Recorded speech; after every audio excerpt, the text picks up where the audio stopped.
So we're back with the Wednesday night war between NXT and AEW, and of course, joining me on this one is not my co-host Q Flow or Lady Sketch that was previously heard on the podcast. You're dealing with me and not Dion Sanders for prime time.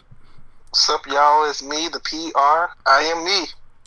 Yeah, you can expect to mostly hear me in prime time do these Wednesday night wars because Q Flow usually is working very hard on Wednesday, so he doesn't get a chance to catch up with NXT or AEW. And then my wife, works enough along with working at home with the baby. So, we're gonna have the Wednesday night war be our thing. So, okay.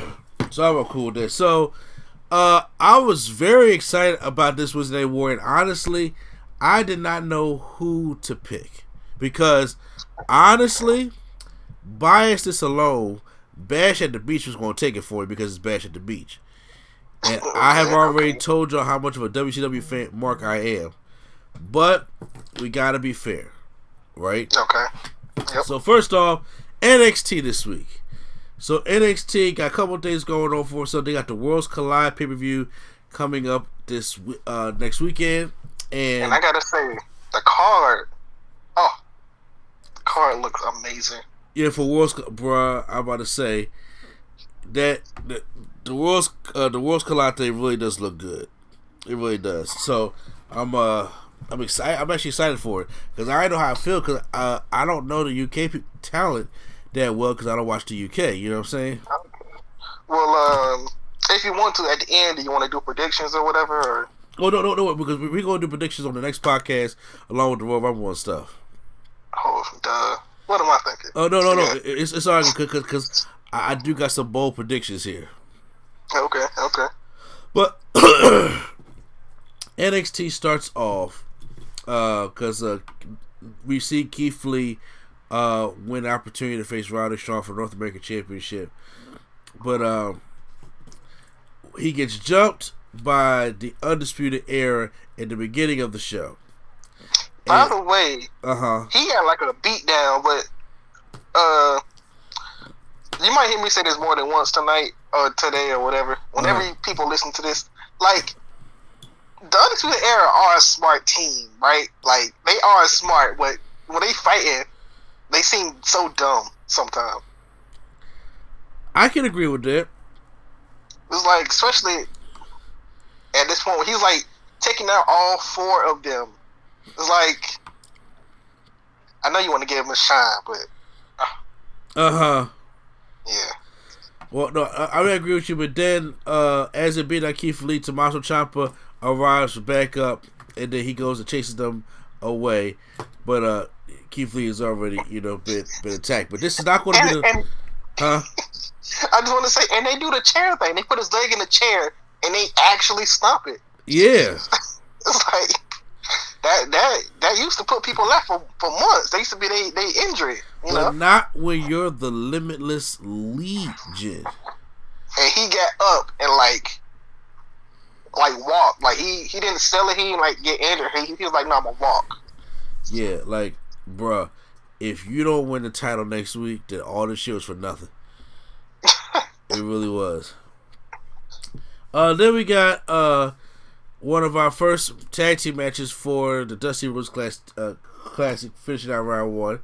The Broserweights, which is Matt Riddle and Pete Dunne, taking on Mark Andrews and Flash Morgan Webster in one of the first rounds. I'm surprised they made the show. I swear they almost died.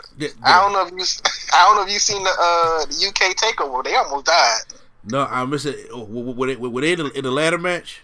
Yes. Oh man, I heard that was brutal. Yes, I swear they almost died. Oh my god. But yeah. Good matchup by these two. I was actually surprised that Flash Morgan Webster and Mark Andrews actually hung in there with Matt Riddle and Pete Dunne. But after that ripcord knee, the Broserweights pick up the win to advance in the Dusty Classic. So I actually like the Dusty Classic being these makeshift teams. Because see, like the makeshift teams is the one that gets the furthest in the Dusty Classic. But how do you prefer? Do you like the makeshift teams or do you like the actual tag teams? I mean, me personally, it is a tag team classic. I just want to put respect on the tag teams. Just saying.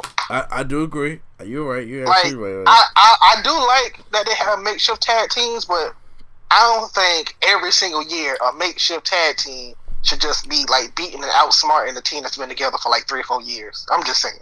You know. You know what? No, you are right for that. You are right for that. But I do like it. Like I'm not gonna complain because I did like when Pete Dunne and Ryder Strong went to the finals with AOP and Undisputed Era. So I like them, but it's like, you know. Sometimes I wish the teams would like outsmart them, or you know, because we've been together for how long, so we know what to do in certain situations or whatever. You're absolutely right. And speaking of stuff that let's push the repeat button because the same thing that happened at the beginning of the show happened again. Literally the same exact thing. Except you take out Keith Lee and you put in Tommaso Ciampa, and then you take out Tommaso Ciampa and put in Johnny Gargano. And I was like, okay, now you know what? NXT is good at doing a lot of things, but this right here wasn't it. Yeah, especially him beating up the whole Undisputed Era by himself. I'm like, oh. Yeah. And then, I don't know about you, but at first, see, my mom was everywhere when I was watching this, so at first I thought maybe either Keith Lee was going to come out or like somebody like Imperium was going to come out. Like, my mom was not on Johnny Gargano. It wasn't it because he got something going on with Finn Balor, but that's not until TakeOver Portland because DIY after tonight is going to reunite for one time only at Worlds Collide. Yeah, you know, Worlds Collide.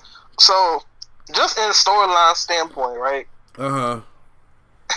They were friends, then they broke up.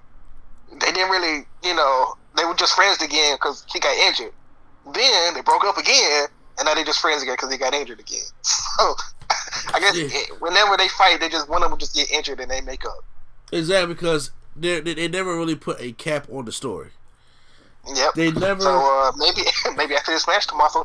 Nah, I'm kidding. I'm about to say because they just never finished the fucking story. I'm just like, it is kind of frustrating when that happens. And it's not their fault when they get injured, so you know. Well, in a way it can be. I mean, if you want to be taking fucking 1960s to the spiked on the head like that Gargano or well, yeah. Ciampa won't be doing these crazy ass stunts and then we get himself injured. I'm like, look, y'all gotta reserve yourselves for the payoff. But yeah, so that's what the second was. Next matchup for the first round is the grizzled young veterans taking on the team of Kushida and Alex Shelley from the Motor City Machine Guns. And there's one thing in the UK: if you hate Zach Gibson, you take your shoe off. That's what they was doing. Oh, you caught it. But yeah, yeah, Alex Shelley, the tag team legend, the tag team specialist, the technician, the man, him and a few others changed the way cruiserweights look at wrestling, and he got beat. I was like, oh, you know what? He didn't miss a beat though. He did, especially for him to retire last year and just come back like that. Yeah, because he missed nothing. Him and Kushida was like on the same pulse or doing different combination moves. Yeah. And I was like, you know what? You can really come back and just do this again if you want to. Yeah, I mean, like, but seriously, like, the way that they built him up got you thinking, like, oh, they're going to win.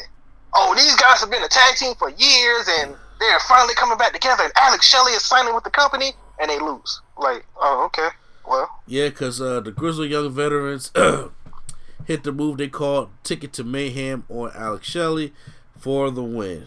So, like, just imagine if you never heard of Alex Shelley, though. Aside from them talking about how great he is, you never heard of him, and you see him, and they build him up like that. You're like, oh, he trash then. He just gonna lose.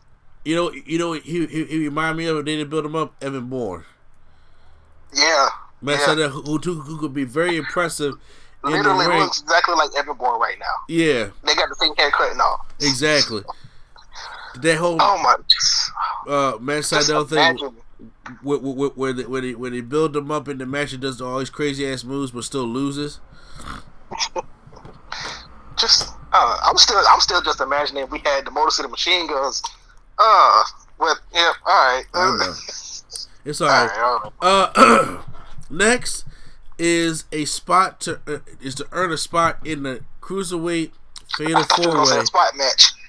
Well, close, but in the cruiserweight championship fatal four-way match at Worlds Collide, it's Isaiah Swerve Scott taking on Leo Rush and Tyler Breeze. If you want to talk about Wait a minute. somebody, huh? Wait a minute. You say Tyler Breeze? I said Tyler Breeze.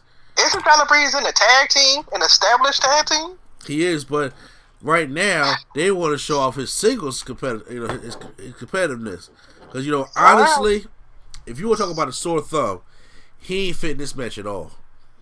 He didn't. But who else were there to put in there? Akira Tozawa? Like they use him a lot. No, so it's like no. This should have just been Swerve and Rush. I think it should have been somebody else in there because they literally just had this match like I think 2 weeks in a row in 205 Live. So they had to add somebody else.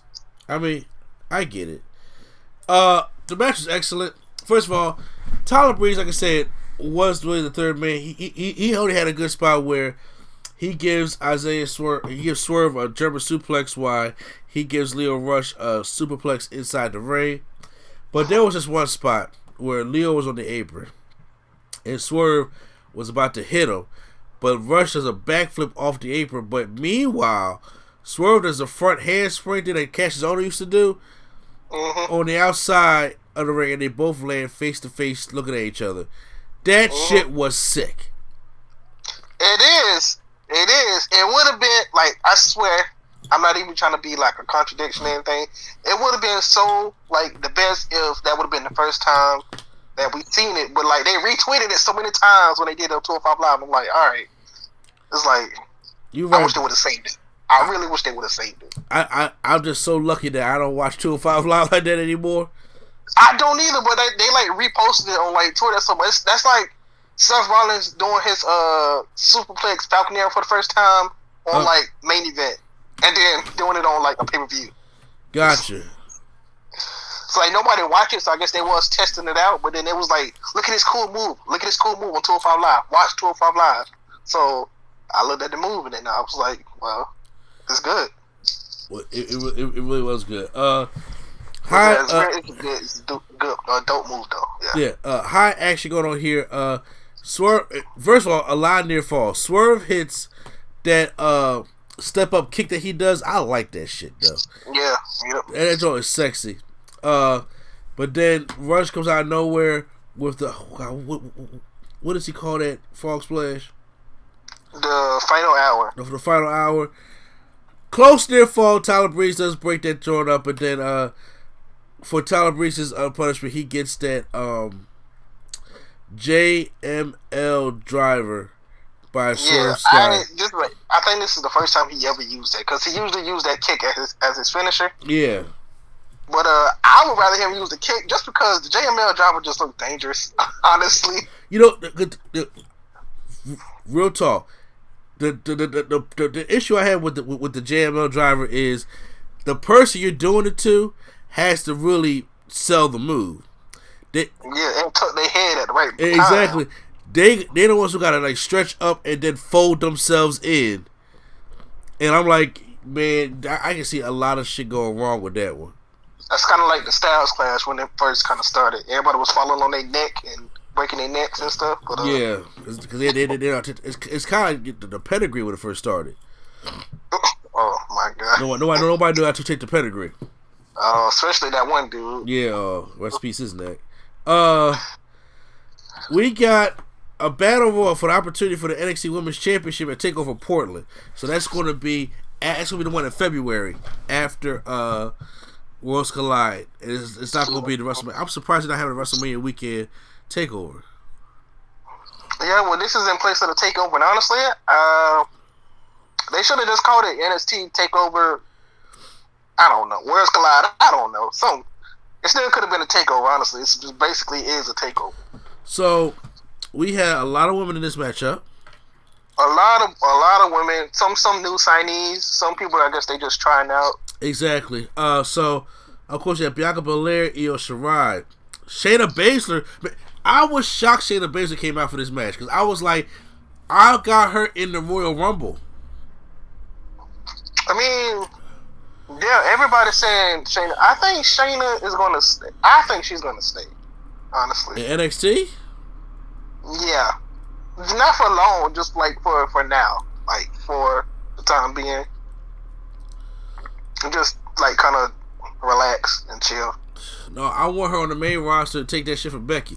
But Tegan Nox, Candice LeRae, Vanessa Bourne, the returning Kathy Catanzaro. I always get her name wrong. Casey Catanzaro. There you go. I always get her name wrong. Casey. Ricochet's girl. Yeah. Ricochet Lady. Homegirl who did the splash at Evolve and killed herself. With the green hair. I thought she was dead. Yeah. Yep. Xia Li, Diana Purrazzo, Mia Yim, new dark skinned black girl. Indy Hartwell. See, look, that's why you here, bro. And I mean, I've been following her for a while. She good. Yeah. Impressive. And no pun intended. That's her catchphrase. Yeah. Impressive. Well, yeah. Sin Cara's girl before he left. Yeah. Catalina, I think it's her name now, but I think her name was Caitlyn when she was in NXT. Yeah, and Kaden Carter. And Mercedes Martinez. The Mercedes Martinez. AEW is stupid right now. I'm calling them out right now. AEW is purely stupid because they had a chance to sign this woman. And she's a veteran of the business, and she is damn good. And now they let that slip through their hands, and now she at NXT. Oh my god. Yeah. Yep. So, yeah, I'm sorry for stuff that's going on outside behind me, but so what they do is you trim the fat of this matchup. Vanessa Bourne did they have a moment where she was like hanging on her feet and everything, but she falls outside the ring. I forgot who used to do that spot back in the day. But Tegan Nox is on the top rope trying not to get eliminated. Dakota Kai comes out and eliminates Tegan Nox. He eliminates her and through the thing. I don't even think she was suspecting to hit her right in the face, but she hit her right in the face.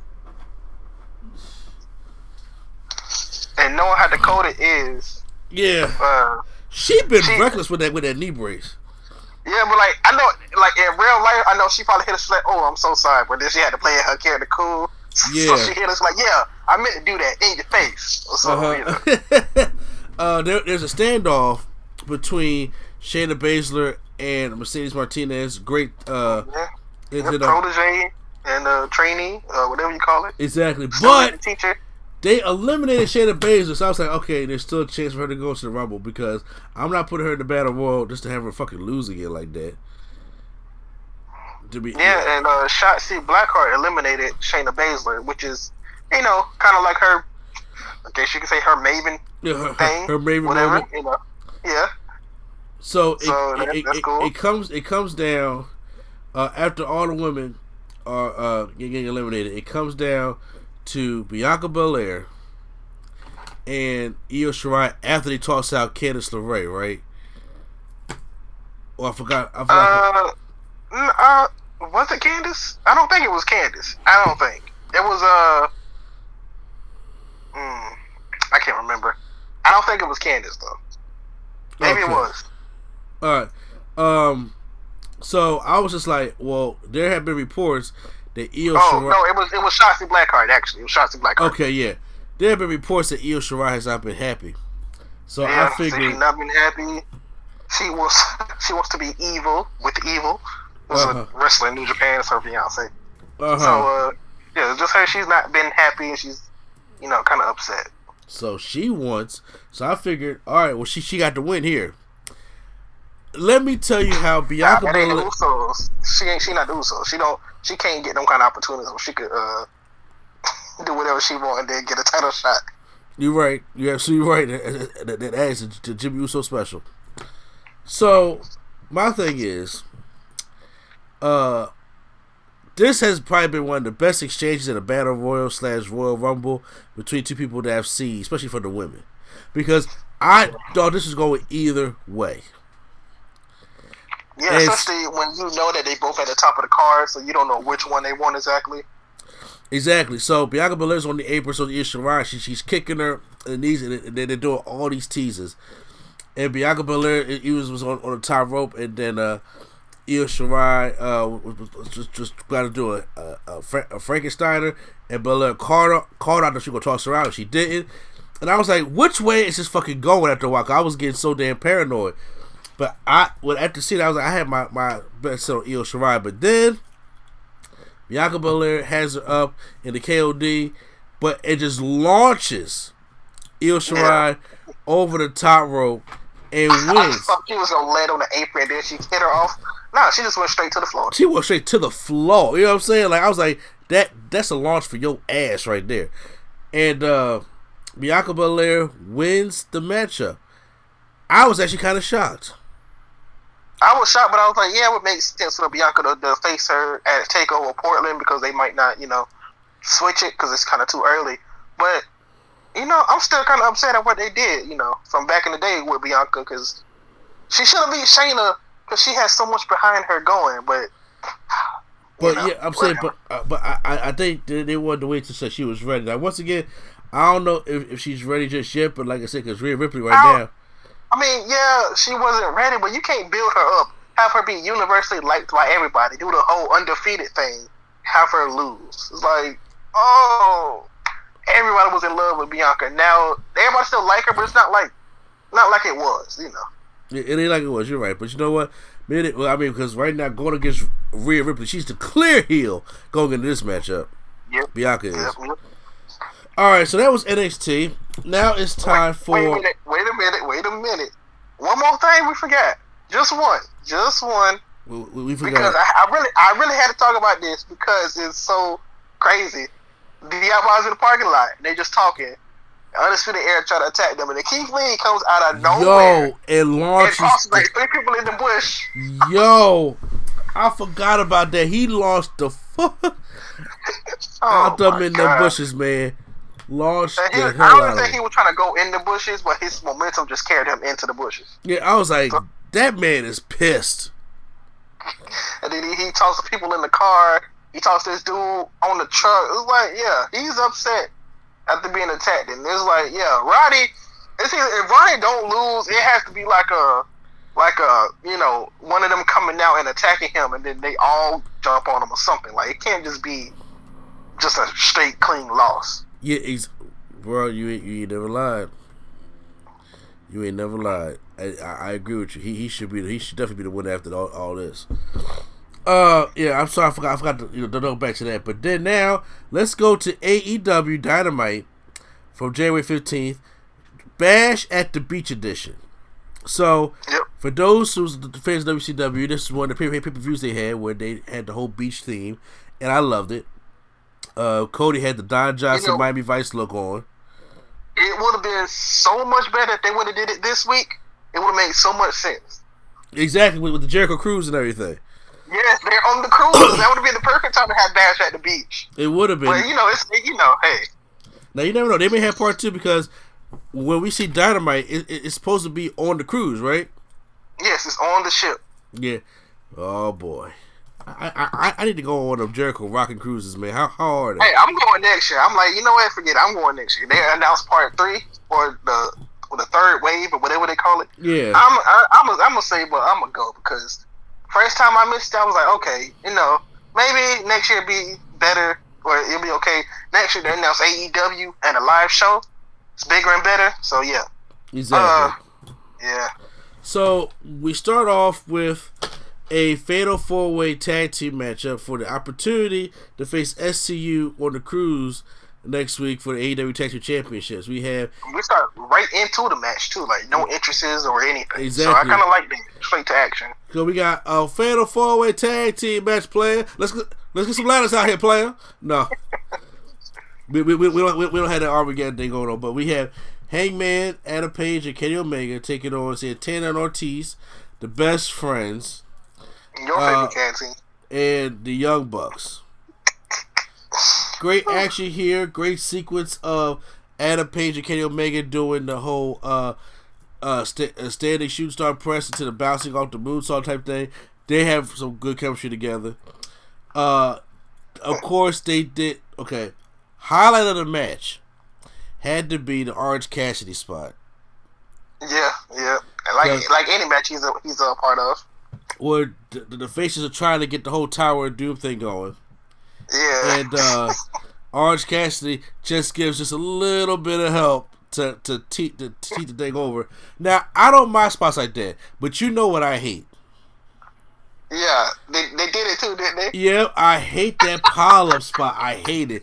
And, of course, what was it? Chuck E. T suplexes one of the Bucks out there. I think he suplexes like Matt Jackson. Matt Jackson. Yep. Or all of the standing waiting to catch these people. I hate the pile-up spot. Look, I don't care what anybody says.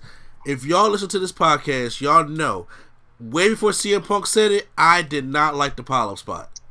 I hate the pile-up spot, but I think the worst one I think I probably ever seen was WrestleMania 25. Yeah, bruh. Because Kane wasn't nowhere near, and he still fell. Oh my god. Yeah, he's like, oh. I was like, stop it. And everybody fell down 30 seconds ago. Kind of late to the party. Exactly.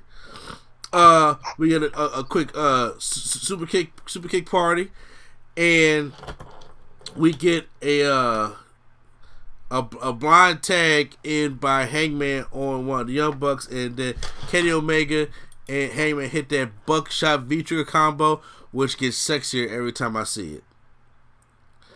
Oh, I know some people don't like it. I like it. But I can understand why some people wouldn't like it, because it's not like a you go down straight away type of thing. It's like you get hit and then you gotta just like fall by yourself. You gotta crumble. Yeah, I can understand why. I can understand that. Why somebody wouldn't think that that's a finishing move. So, but hey. Yeah. So they hit that on Trent Rivera, and then they win the matchup. So they are going to face SCU next week. There is showing some tension between the Young Bucks and Kenny Omega and Hangman Page within the Elite.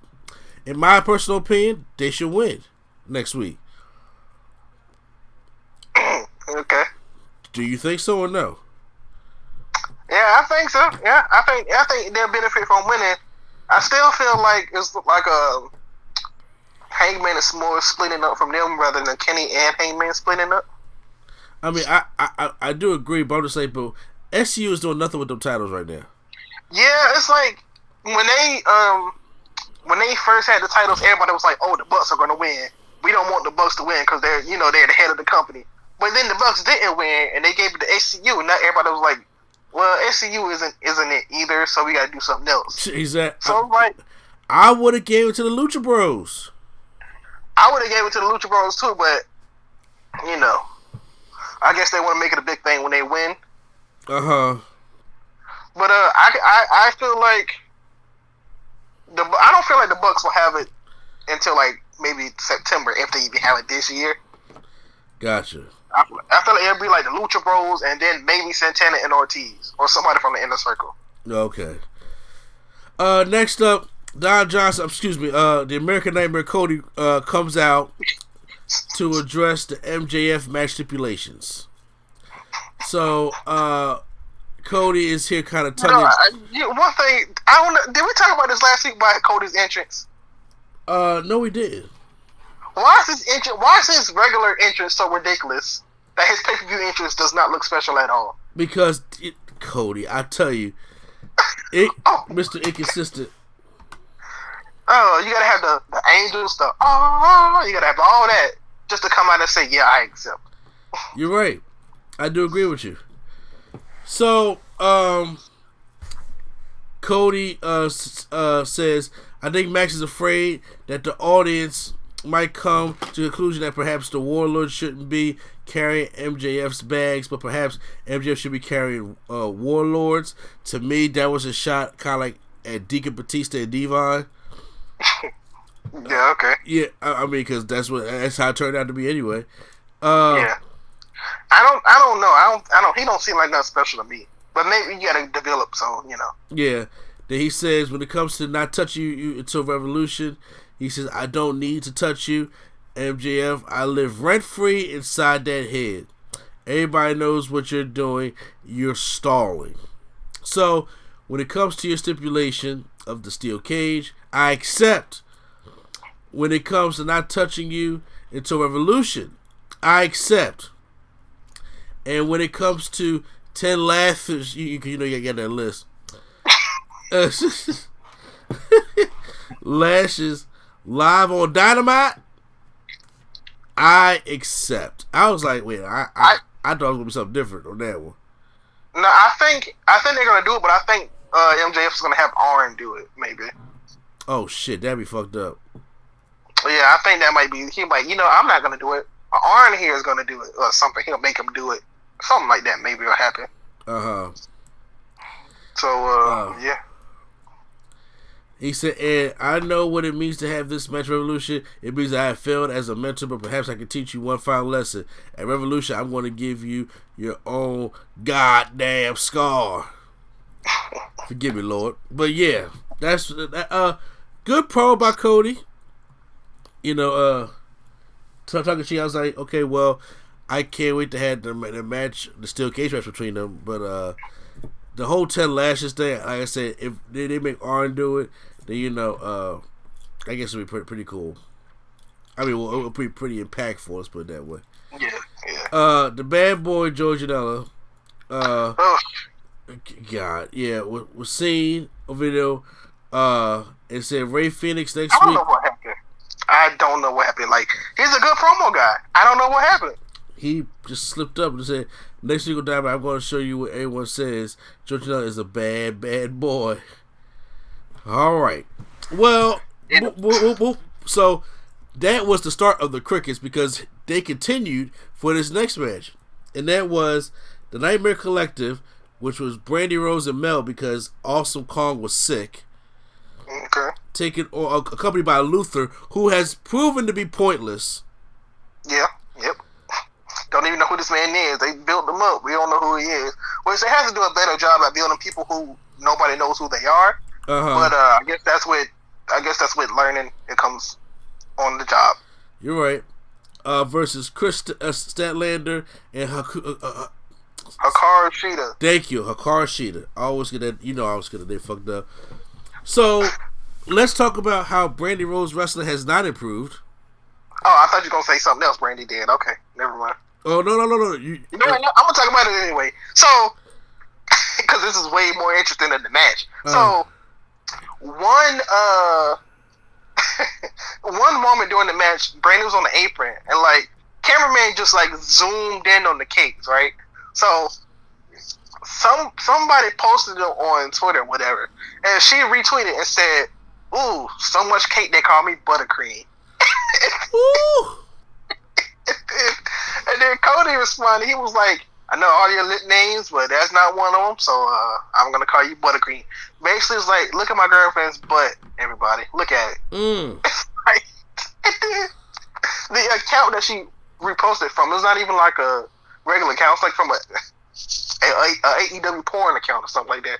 Like I swear, it's like AEWNS. It's not safe for work or something like that. Oh my god! Like Brandy. Okay. Brandy, I mean, I understand you got the cake back there, sweetheart, but my God, she just said, we're gonna flaunt all this. Hey, I wouldn't mind, Hey. It is. How Tupac said, I ain't mad at you. But yeah, this match way less interesting. It was, and Mel had to take the most of it, and from one match, one night, they made me care less about the Nightmare Collective. Well, I mean, I didn't really care about them to begin with. When she said, we're making a team, me, Awesome Kong, I checked out. So he said checked out. I mean, I like Awesome Kong though. Awesome Kong is good. I like Awesome Kong, but she hasn't wrestled like in years, and when she wrestles, she takes 0 bumps. The only bump she takes is on her knees when she doing the implant buster. That's it. Yeah. So, upon her being, I can understand that she's the muscle, but her actually wrestling and being like the main wrestler in the group, I'm like, oh no. Gotcha. Video package for the Dark Order has aired, and they have been scouting talent such as Michael Nakazawa, Kenny Omega, Brandon Cutler. How sorry does your job have to be when you only scout jobbers? Other than Kenny and Hangman, it's like they got Michael Nakazawa, 2 other people that I don't know the name of. They got Brandon Cutler, and I think they got QT Marshall that they scouting. It's like, all right. Yeah, you're right. It's interesting. The Spanish God Sammy Guevara versus Jon Moxley, with the winner earning a shot to be number 1 contender to be determined next week on Dynamite, because at the main event, Darby Allin and Pac have a match, and the winner of that is going to go on to face the winner of this one, and then the winner of that match is going to go face Jericho. Yep. So that's how it's going to go. Moxley made Guevara look really good in this matchup. Yeah, like he makes everybody look good that he's been with the past couple matches. Yeah. And I like how he brought back the old Dirty Deeds from WWF and Spike. I like that. Yep. Yeah, Guevara on his head for a near fall. I kind of want that to be like another finisher for him too. I agree. But because he has the paradigm shift when he lifts him up. You said what? But EC3's trying to use it now, so. When's the last time you ever seen EC3? I don't even know. I can't remember no more. Right. I guess, I would like if he had 2 finishers. I mean, they both look brutal, so why not? You're right. Same time he's for Shooting Star Press, and then, Moxley gets out of it. Sammy Guevara goes to the top rope and go for like a moonsault, but then Moxley catches him in a nice sleeper hold, and Guevara just taps very quickly. I was like, I wasn't expecting that, but hey, I'm not mad at it. And then once again, AEW's favorite thing, the lights go out. That is one of they do that a lot. It's like it ain't even like people that got mystical, like they're supposed to be mysticals, like just Chris Jericho. Yeah, I'm like, and the lights go out, and I was just like, okay. And they come back on, and the Inner Circle's in the ring, and they beat down Jon Moxley, and then Jericho takes one of the spikes off his jacket, unscrews it, and then spikes Moxley's eye with the spike. Oh my gosh! It looked devastating. It did. It's kind of like. See, that's like when he fought Bray Wyatt and they had like the kendo stick in the corner facing out. Yeah, yeah. I was like, yeah. That was actually kind of. I was worried for him. I was like, yeah, I can't watch that match because I can't watch that match again because that's like kind of brutal. It is. So I wouldn't mind seeing it in the No, let me stop. I cannot see that again.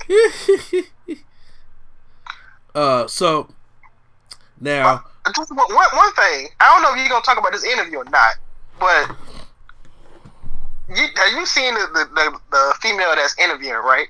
It's like everybody she interviews goes straight, like they looking at her breast the whole time. It's like, it's kind of that's not appropriate. It's not, but it's just like, wow. Yeah, but she has her. She's like if she see you, she'll say something. I think she had like an issue with like Brett Favre a couple years ago or something like that. Oh shit! Okay, yeah. Well, yeah, I was like, if she known for having that type of thing, why even like wear something like that when you know they gonna be looking? You're right. Damn. See, dumb damn titties got me distracted. The Butcher and the Blade and MJF in a 6-man tag team match with the Natural Dustin Rhodes, QT Marshall with the apple, and Diamond Dallas Page. You know, Bang! when me and Diamond's daughter are gonna do one thing and one thing only. That's bang. Yeah. That might be the best promo MJF ever. Yep. And you know what? Oh my god. DDP did not look bad in this matchup. He didn't look bad, but AEW still need to work on their camera work because he came out after being retired for all these years, did his bang, and they cut it when he did the bang. He cut to the crowd. I was like, why would you not cut to him? Exactly. I don't know, but you know what? DDP's old ass, what she should have been doing, dove off the top rope into a what? A pile. You know he wasn't gonna jump on one person. I know. He wasn't about to jump on one person at 65 years old. I excused it, one, because it was DDP, but then I took it back because DDP should have been doing it in the first place. Now, if he would have did it in the ring, then it could have been one person. But if he doing it outside, then you know it's gonna be more than like 3 or 4. You're right. Imagine if they would have went all out. Somebody would have suplexed Diamond Dallas. Oh shit! No, bro. They didn't know his heart would have stopped. MJF, remember DDP yoga? You right. MJF rolls up QT Marshall and holds the tights for the win for his team, which they should have won in the first place anyway. So, I mean, it was good seeing the old guys in QT, but it's just like, well, this match is all about DDP and all about seeing him hit some diamond cutters and some crazy ass splashes. I really wish they would have went all out for this though. But what I mean is I'd rather have it at a pay-per-view though. That's what I'm saying. Like, what I'm saying is like, if they was building up to DDP and him with that promo that MJF gave, I would have had this at a pay-per-view saying this is his comeback match or his like last match or his whatever type of match in AEW against MJF. Not just a tag team match with QT Marshall. Yeah. Those type of things is I mean, you build it up, and they were building it up good. So it's like, I would at least had it at a pay-per-view or had it at one of these special event episodes of Dynamite that they have. You're right. So now, I didn't see the interview backstage with SCU about the match. Next it was just like they were just talking. And Adam Page comes in drunk. He's like, I'm gonna beat you up next week. And Kenny was like, all right, just calm down. Just calm down. You're too drunk. Go home. You're drunk. Basically, like, you know, because he on BT he has a quote drinking problem, and I guess when he drinks he turns heel, or he's bad when he drinks. Okay. Yeah. Main event time. It's Pac versus Darby Allin. The Bastard Pac, versus Darby Allin. I did not get chances. Do you kiss your mother with that mouth?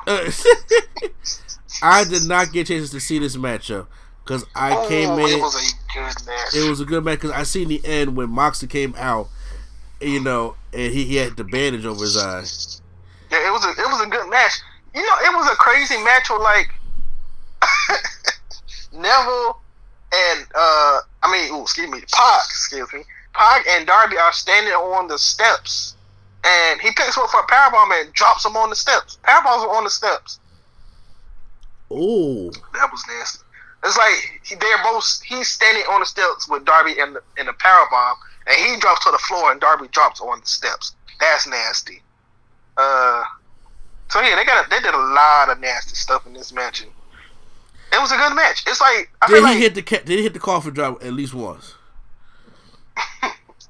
I think he missed it. Of course. But I don't think it was on the apron. I think it was in the ring when he missed it. Okay. But it's like AEW has good and bad, but like I think the good in AEW, like the people that at the moment can do no wrong, is, in my opinion, I think is Orange Cassidy, Darby Allin, and maybe Pac, because those three, like everything they're involved with is good, in my opinion, so far. Well, I mean, you are right. So that was the Wednesday Night War for this past week. I want to know right now, who takes home the win for you, NXT or AEW? It's difficult because NXT had a nice main event. They had nice segments. Didn't really like the not the Grizzle match, the other match. Oh my god, the Broserweights. I liked the match, but it's like it was just like it's a typical match that I knew was gonna win. While AEW, they had a good, thing with Moxley going on, the good story with Moxley, the good match, and the good opener. So I might be leaning over to AEW this week. All right. So both shows were very hard. Like I said, the Bash at the Beach thing was really taking me over for it. Cause I'm a mark for all that shit. But then I seen the main event. I was like, that main event is good from NXT. But then I'm pretty sure I think Pac and Neville probably killed it. So I'm gonna go with AEW this week for the win. So once again, guys, you guys can post out how you feel about who won between the Wednesday Night Wrestling War. And next week we'll be back for Jericho's cruise ship. So I can't wait to see how that's gonna turn out and look. Because I just want to say two more things before we leave. Darby did hit the coffin drop from the apron to the outside. He hit it to Pac. Damn. Was standing. All right. And one, Pac was in the middle of talking, and Moxley came out in an ambulance. Oh, old school style. Yes, he came out in an ambulance talking about, I'm not gonna, I got one eye, but I'm not dead yet, so you got your match. Because he was talking about forfeiting. He was talking about Moxley forfeiting because of his eye. Oh, wow. So, yeah, got a couple of nice things happen. You're right. So, make sure you guys stay tuned for next week. And right now, enjoy the rest of the podcast.